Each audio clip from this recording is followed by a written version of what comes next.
على رسوله الكريم. أما بعد فأعوذ بالله من الشيطان الرجيم. بسم الله الرحمن الرحيم. والسماء بنيناها بأيد وإنا لموسعون والأرض فرشناها فنعم الماهدون ومن كل شيء خلقنا زوجين لعلكم تذكرون. ففروا إلى الله إني لكم منه نذير مبين. ولا تجعلوا مع الله إلها آخر إني لكم منه نذير مبين. كذلك ما أتى الذين من قبلهم من رسول إلا قالوا ساحر أو مجنون أتواصوا به بل هم قوم طاغون. فتول عنهم فما أنت بملوم وذكر فإن الذكرى تنفع المؤمنين. صدق الله العظيم. سورۃ الذاریات یہ تیسری رکوع کی آیات ہے. اس سے پہلے سورہ ذاریات کے آغاز میں اللہ سبحانہ و تعالی نے ان سچی مسلمان جماعتوں کا تذکرہ کیا ہے، ان کی صفات اور ان صفات کی بنیاد پر قسمیں کھائی جنہوں نے دنیا میں اللہ کے دین کو قائم کرنے، دنیا میں عدل و انصاف کو قائم کرنے کے لیے کردار ادا کیا اور اس بات کو واضح کیا ان الدین لواقع. یہ جو سچی مسلمان جماعت دنیا میں عدل و انصاف کے قیام کے لیے کوشش کر رہی ہے، یقیناً اسی طرح کل قیامت کے دن اللہ سبحانہ و تعالی دوبارہ انسانی جزا و سزا کا عمل جاری فرمائے گا اور انصاف فرمائے گا. جس مظلوم بے کس کو دنیا میں ظلم کا سامنا کرنا پڑا اس کا بدلہ یقیناً اللہ سبحانہ و تعالی ظالم سے لے. یہ جزا و سزا یا انصاف کا واقعہ ہونا یقینی ہے.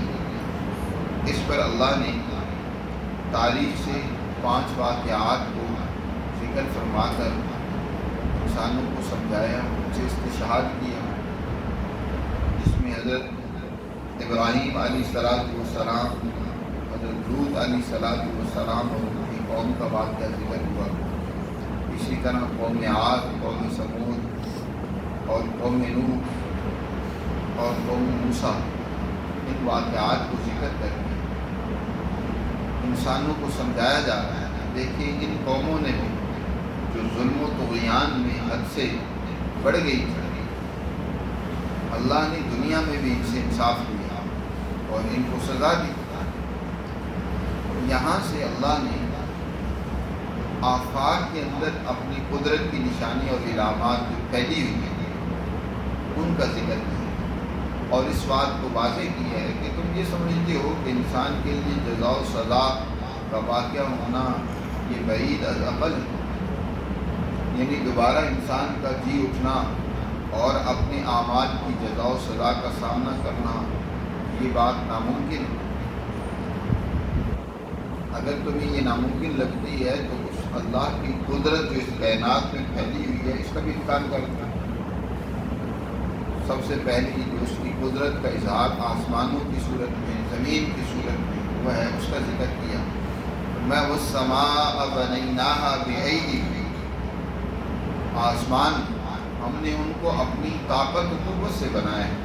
آسمانوں میں غور کرو، اتنا مضبوط آسمان کا خیمہ اس قدر وسیع و عریض ہے جس میں آج تک تمہیں کوئی خلل اور خرابی نظر نہیں آئی. اتنا بڑا آسمان جو اپنی وسعتوں کے ساتھ قائم ہے بغیر کسی سکون کے، ان کو کون سی ذات بنانے والی؟ کس نے بنایا؟ اللہ ارشاد فرماتے ہیں کہ ہم نے اس کو بنایا بِأَیْدٍ، اپنی قدرت سے. وَإِنَّا لَمُوسِعُونَ، اور بے شک ہماری قدرت بہت وسیع ہے، اس سے بھی بڑی ہے قدرت.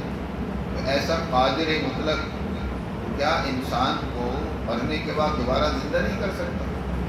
چاہے اس کے جسم کے ذرات کتنے بکھر جائیں، وہ ان کو دوبارہ جمع کرنا چاہے تو اس کے لیے مشکل ہے۔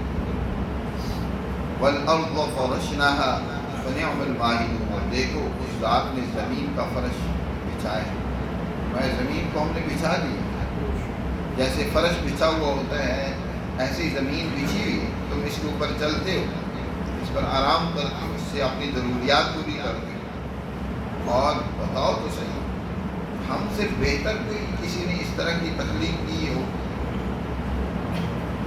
فنعم الماہدون، ہم ہی سب سے بہتر اور عمدہ طریقے سے اس زمین کو بچھانے والے، اس کے اندر بے شمار انسانیت کے فوائد رکھنے والے ہم ہی ہیں۔ پھر دیکھو وَمِن كُلِّ شَيْءٍ خَلَقْنَا زَوْجَيْنِ لَعَلَّكُمْ تَذَكَّرُونَ، اور پھر ہماری جس قدر مخلوقات ہیں ان میں بھی غور کرو کہ ہم نے ان کے اندر زوجین، جوڑا جوڑا چیزیں پیدا کی، ہر چیز کا جوڑا اللہ نے بنایا، صنفی طور پر جوڑے یا اسی طرح تقابل کے طور پر جوڑے اللہ نے بنائے ہیں اس کائنات کے اندر۔ صنفی طور پر کہ تم دیکھتے ہو کہ ہر مادہ کے مقابلے میں اس قدرت نے نر رکھا ہے، انسان اور حیوانات میں تو یہ چیز نظر آتی ہی ہے کہ مرد ہے تو عورت، ہر مادہ ہے تو اس کے مقابلے میں اللہ نے نر، یا نر کے مقابلے میں مادہ پیدا کی۔ آج تو سائنس نے مزید انکشافات کر دیے کہ اللہ نے یہ زوجین کا سلسلہ صرف انسانوں حیوانوں میں نہیں بلکہ نباتات میں بھی جاری کیا ہے۔ نباتات میں بھی ایک نر اور مادہ ہوتا ہے، اور ان کی آپس میں امتزاج سے مزید ترقی ہوتی ہے، مزید ایک آگے افزائش کا عمل بڑھتا ہے۔ تو اللہ نے ہر چیز کے جوڑے بنائے ہیں، اور پھر تقابل کے اعتبار سے کہ تم دیکھتے ہو اس کائنات میں اگر دن ہے تو اس کے مقابل اللہ نے رات رکھی، اور تم دیکھتے ہو کہ اگر اس کائنات کے اندر نور ہے تو اس کے مقابلے میں ظلمت موجود ہے، اگر اس دنیا میں جہالت ہے تو مقابلے میں علم ہے، ظلم ہے تو اللہ نے اس کے مقابلے کے طور پر عدل کی طاقتوں اور قوتوں کو بھی رکھا ہے جو اس ظلم کا خاتمہ کرے۔ دنیا میں آپ کو تقابل نظر آئے گا، ہر چیز کے مقابلے میں ضرور اللہ نے، کفر ہے تو اس کے مقابلے میں اللہ نے ایمان جیسا نظریہ اور فکر بھی رکھا ہے جو اس کفر کی حقیقتوں کو آشکارا کرتا رہتا ہے۔ تو اللہ وہ ذات ہے کہ جس نے ہر چیز کے جوڑے جوڑے بنائے، ان کے متقابلات بنائے ہیں، اور اس لیے تاکہ تم ان میں غور و فکر کرو اور نصیحت حاصل کرو، لعلکم تذکرون، تاکہ تم نصیحت حاصل کرو، عبرت پکڑو، رہنمائی لو کہ اللہ وہ قدرت والی ذات جس نے اس کائنات کو اس عمدگی کے ساتھ اور اس بہترین طریقے سے پیدا کیا ہے، وہی ذات ہے جو انسانوں کو دنیا میں لانے کے بعد پھر دنیا سے گزار کر پھر آخرت میں دوبارہ اس کو زندہ کرے گا۔ اس کے لیے کوئی مشکل نہیں۔ لوگوں فَفِرُّوا إِلَى اللَّهِ، اپنے رب اور اللہ کی طرف دوڑو، اسی کی پناہ میں اپنے لیے پناہ تلاش کرو، اس کی سوا کوئی تمہارے لیے پناہ گاہ نہیں ہے۔ فَفِرُّوا إِلَى اللَّهِ، اللہ کی طرف دوڑو، اللہ کی ذات کو چھوڑ کر اور کہاں تمہیں پناہ مل سکتی؟ اے پیغمبر آپ کہہ دیں انی لکم منہ نذیر مبین، بے شک میں تو تمہارے لیے اس اللہ کی طرف سے آشکارا اور واضح طور پر تمہیں تنبیہ کرنے والا، ڈرانے والا نبی بن کر آیا ہوں، نذیر مبین، تمہیں کھلم کھلا تمہاری غلطیوں کرتوتوں پر تمہیں تنبیہ کرنے والا ہوں کہ ان کی جزا تمہیں ملنی ہے، ان کی سزا تمہیں ملنی ہے۔ یہ مت سمجھو کہ تم اپنی بدعمالی، اپنے ظلم و ستم، اپنی بدماشیوں کے انجام بد سے بچ جاؤ گے، اس کی سزا سے بچ جاؤ گے۔ میں اللہ کا فرشتہ ہوں، منہ اس اللہ کی طرف سے مبعوث کیا گیا ہوں اور تمہیں واضح طور پر ڈرانے کے لیے بھیجا گیا۔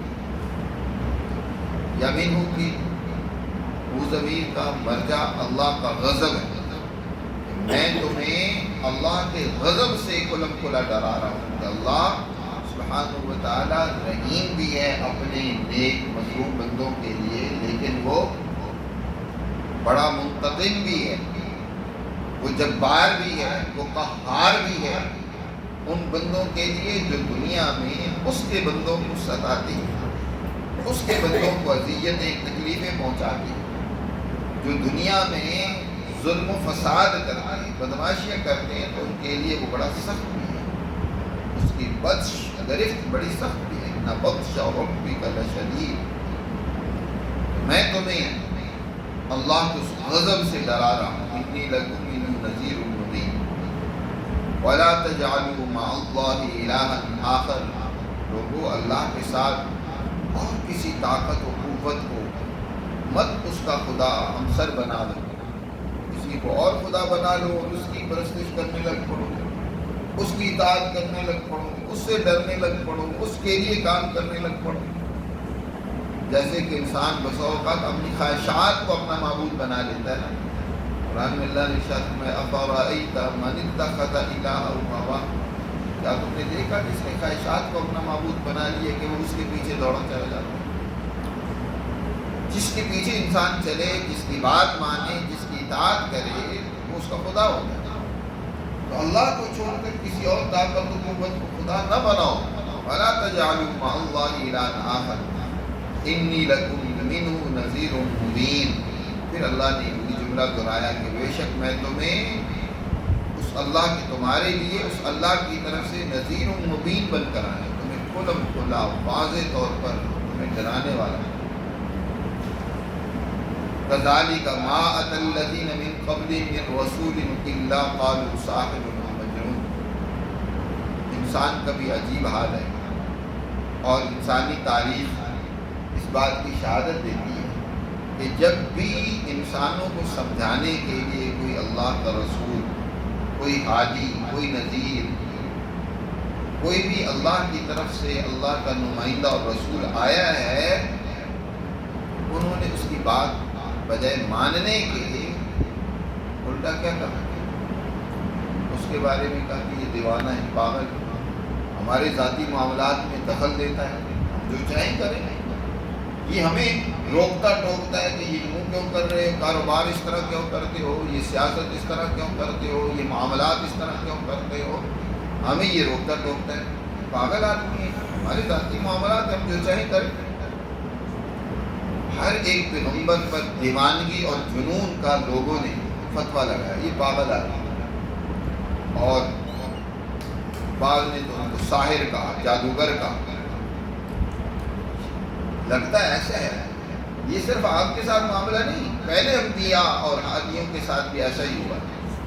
ایسے لگتا ہے جیسے کہ ہر ایک نے دنیا سے، ہر ایک قوم نے دنیا سے جاتے ہوئے اپنی نسلوں کو وصیت کی تھی کہ تم نے ہر آنے والے رسول اور ہادی اور اپنے رہنما کے لیے الفاظ بولنے، یہ وہ تلقین کرتے چلے گئے۔ بات یہ نہیں ہے وصیت انہوں نے کیا کرنی تھی، اصل بات ان کی سرکشی ہے، ان کا طغیان ہے۔ جب کوئی قوم سرکش ہو جاتی ہے، ظالم اور فسادی بن جاتی ہے، تو وہ پھر اسی طرح کا جو ان کو ان سرکشی سے روکنے والے ہونا، تو ان کے اوپر اسی طرح کی پھر باتیں ان کے اوپر لگاتے ہیں، چسپا کرتے ہیں، ان کے بارے میں اسی طرح کی باتیں کرتے ہیں۔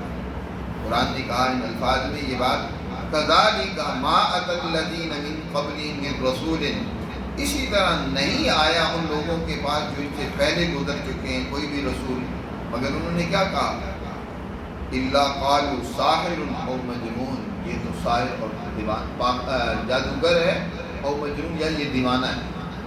اتواصوا بھی، کیا یہ دوسرے کو وصیت اور تاکید کرتے چلے گئے ہیں، بعد میں آنے والوں کو وصیت کرتے گئے ہیں کہ تم بھی اسی طرح کہنا۔ اتواصوا بھی، بات یہ نہیں، وصیت انہوں نے نہیں کی، بات اصل یہ کہ بل ہم قوم طاغون، بلکہ یہ ایک ایسی قوم ہے جو سرکش، ظالم، طاغوت کی پیروی کرتی ہے۔ جو بھی طاغوت بن جائے، سرکش ہو جائے، ظلم و فساد کا نمائندہ اور پیروکار بن جائے، وہ اپنے مصلحین، اپنے رہنماؤں کے لیے اسی طرح کی باتیں کرتے ہیں، یہ پاگل ہے۔ فتول عنہم، اے پیغمبر آپ ان سے منہ موڑ لیں، نہیں یہ سنتے آپ کی بات، نہیں سمجھتے، آپ کی بات پر دھیان نہیں دیتے، آپ ان سے اعراض کریں۔ وما انت بملوم، آپ پر کوئی الزام نہیں ہے کہ آپ نے ان کو سمجھایا نہیں، آپ نے سمجھانے میں انتہا کر دیا، آپ نے اپنی ذمہ داری پوری نبھائی ہے، آپ صبح و شام ان کو سمجھاتے رہے لیکن اب نہیں مانتے، آپ ان کی ٹینشن نہ لیں، فکر نہ کریں، آپ پر کوئی الزام نہیں۔ ہاں اب آپ نے جو کام کرنا تھا وہ کر لیا، ایک سچی جماعت اب جو دنیا میں عدل و انصاف قائم کرنے والی ہے وہ آپ نے اس کی تربیت کر دی، اس جماعت کو آپ نے تیار کر دیا، جماعت صحابہ۔ اب آپ انہی کو سمجھاتے رہیں، انہی کی مزید تربیت کرتے رہیں، یہ دنیا میں اپنی طاقت و قوت سے کیا کریں گے؟ اللہ کے احکامات کو قائم کریں گے، ظالموں کو سزا دیں گے، شکست دیں گے۔ اس لیے فرمایا وذکر فإن الذکریٰ، ان سے تو آپ منہ موڑ لیں، ان ظالموں سے، ان قریشیوں سے، ان بدوؤں سے جنہوں نے آپ کے خلاف بہت سرگرمی دکھلائی ہے، آپ ان سے منہ موڑ لیں، لیکن آپ سمجھائیں، نصیحت کریں کنہیں؟ ایمان والوں، کیونکہ فإن الذکریٰ تنفع المؤمنین، بے شک یہ آپ کا نصیحت کرنا، سمجھانا ایمان والوں کو فائدہ دے گا، جنہوں نے آپ کی بات مانی ہے، سمجھی ہے، ان کے لیے آپ کی نصیحت، آپ کی تعلیم مفید ہوگی، لہٰذا ان کو سمجھا دیں۔ اب آپ کی پوری توجہ اور فوکس ان کی تربیت کریں گے۔ نبی کریم صلی اللہ علیہ وسلم نے آغاز میں لوگوں کو دعوت دی، انہیں سمجھایا، کافروں کو ایک ایک کو، اور ان کی تکلیفیں، کڑوی ترشی سب باتیں برداشت کی، اکثر نے مخالفت کی، لیکن ان میں سے چند ایک باصلاحیت سنجیدہ نوجوانوں نے آپ کی بات پر لبیک کہا، رفتہ رفتہ یہ ایک منظم جماعت وجود میں آ گئی۔ اب آپ صلی اللہ علیہ وسلم کی ساری محنت کیا ہے؟ اس جماعت کی تیاری، اس کی تربیت، اس کو ترقی دینے کی ہے۔ اب ظالموں کو دوسرے طریقے سے نمٹا جائے گا۔